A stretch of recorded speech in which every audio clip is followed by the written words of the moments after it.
welcome to another episode of SaturDate with Rosette. How have you all been? We hope you're treating yourselves well and staying home during the circuit breaker. Today's topic is about DIY for weddings. We will be addressing what are the items that you can DIY, what resources you can use to learn about DIY, and where it is advisable to not attempt DIYing these items yourself. So with the rise of Pinterest, DIY is everywhere. Now you can DIY everything from your bedroom decor to the clothes you're wearing. But can you really consider DIY for your wedding?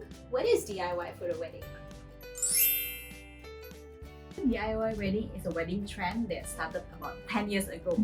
So that's the time when I started planning my own wedding. Back then, couples start to differ from traditional wedding planning process, and they start to use a wedding as an expression of their own style, their own design philosophy. So DIYing your wedding can be an extension of your personality, and those choices reflect in the DIY decor for your wedding. So in the midst of the circuit breaker, all of us find ourselves with a lot of time on our hands. If I'm not a creative person, what can I DIY for my wedding? Nowadays, there's a lot of online resources, so you can find wedding that you prefer, the inspiration through Pinterest. Then you also need to know what is your resources. Do you have time and confidence to create something that you can show during your wedding? If you don't, you just find the inspirations and then get somebody to do it for you or have professional help. So what are some items we can DIY for our weddings then? So not everything you can DIY. Some things are best to leave it to the professional, like the photographer or videographer.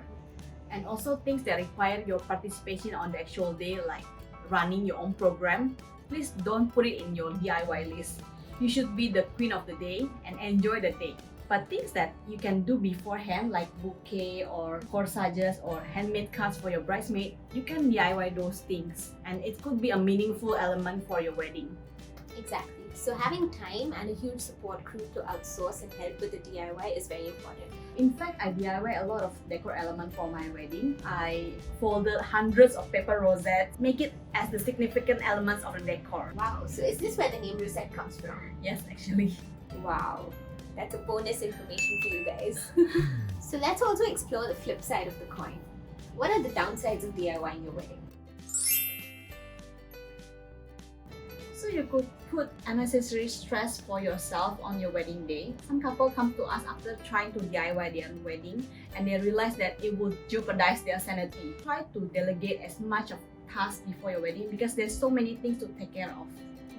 So thanks for spending time with us today, guys. That brings us to the end of this SaturDate with Rosette. If you waited until this point, thanks for watching. And as promised, we have a special announcement. Also, guys, join us on Instagram Live on Sunday, Mother's Day, the 10th of May at 3:30 p.m. The topic that we will be discussing is how to have an Insta-worthy wedding at home, with our guest speaker, Melvin from Multifolds, joining us in at 4 p.m. See you there.